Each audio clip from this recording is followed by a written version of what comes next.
of a group on Facebook, and they tried to rip a hole into Christina for advocating this march. And up until today, I was just on it a few minutes ago, and they're still like, oh, it's pointless. It's a waste of time. And I'm like, you can't be so dismissive, because we have to be willing to believe that there's a possibility or a chance that this can all change. You know, so I heard you speak something about people who are feeding other people and picking up garbage and stuff like that, and I think they're all an essential part of this also. So could I just go down and, like, bring you food? Will you eat for me? Well, we have a very concrete invitation for you all. We are starting an activity tomorrow. I'm going to give a public lecture at Zuccotti Plaza tomorrow. And this came out of my students. After I shared this video, they just told me, Maria, we should go there and teach there and have a class there.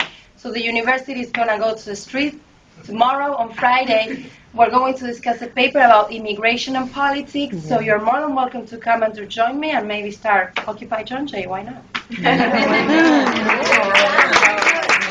If you want to do it, stay when the event finishes, so I take your cell phones and stuff like that, so we organize it. It's tomorrow. We're meeting at 9:30 a.m. Everybody's got their role. So just by you talking to your friends, that's it. You know what I'm saying? Like, just by getting it in their head, that's it. So even if you're just passing the word on Facebook, or talking to the person on the train, or just watching it on TV, or just paying attention to what's going on, people are going to be paying attention. And then they'll feel the need to go out there. Like, you know what? I'm going to have to miss work today, or I'll skip class today. I'm really tired after work, but I'm going to go down there today, you know? It's in people's minds. Just plant that seed, and then it'll grow. Like, that's it. Can I add something to this? Of course.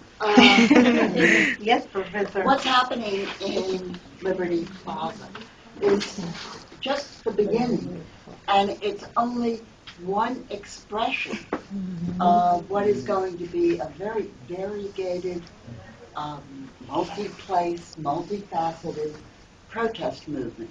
And there will be all kinds of roles for people in that protest movement, including taking care of kids, including feeding the protesters, including writing petitions and circulating them.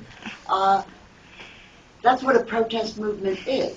And it's, you know, there'll come a time when these particular people will leave Liberty Plaza, and the press will say it's over, and they will be wrong, because protest movements are not one event, and they don't take place at one point in time.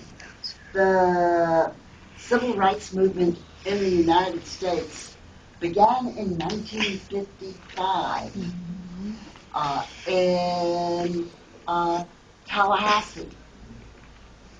Before it ended, about 1970, the commentators had announced its demise about 50 times. But, so we have a kind of, I think, simplified view of protest movements because we see them in the distant historical past. So we think that they well up and they grow and then they go down. They don't, it doesn't happen like that. It happens here, it happens there, it happens here, quiet. And then there. It's a very irregular,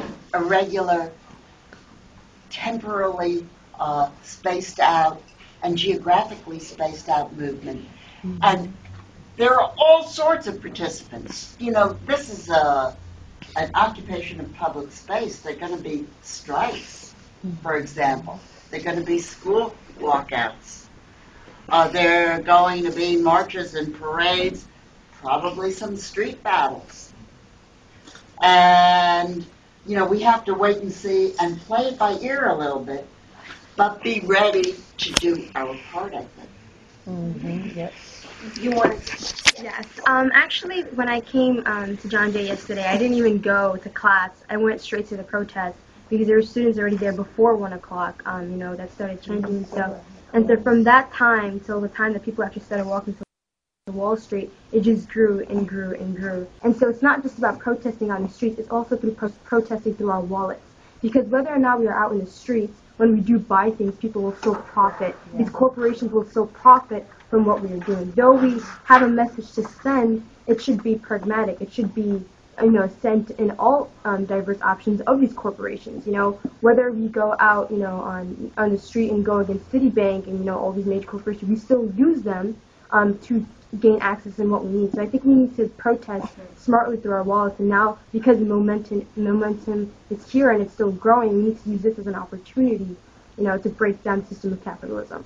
I think that's beautiful what you just said. It's true, and I hear people talking about it in the park. Oh, what do these guys think they're going to accomplish? They're using McDonald's bathroom and drinking out of plastic water bottles, and okay, yeah, that's true. I get it. We're hypocrites sometimes, but we are conscious of that, and we're trying not to do it as much. Like these shirts that they made, these were made in the USA. These were made in LA. And some guy, says, well, where was that shirt made? I'm like, it was made here. Oh, okay. And then like, yeah, it was made here. So you're right. Those little things that we have to do. I want to read another one. So that's very important, and I'm glad that you brought that up. So even the little things that we do, it's hard for us to get water there without using the plastic bottles. I've been trying to think of other ways that we can do it, and other ways that we can not. I just put my money in Capital One yesterday. It's going to happen, but those little steps that we take and being out there and letting them know. We need a bank, but we don't need a corrupt bank that's stealing our money. Exactly. So that's the difference. But I love that point that you made. It's very important to be thinking that way as well. And we got the fighters out there that are the ones that are ready to get beat up by the cops, and then we got the ones that are chanting, and then we got the ones that are working out logistics, and we got the ones that are thinking, hey guys, let's get water from this place because it was bottled here, or let's get big tanks of water so we're not using all this plastic. Let's get our shirts made here. Let's bring in this stuff. Let's have donated things so we're not going out and buying more stuff like that. That's a beautiful point. I love it.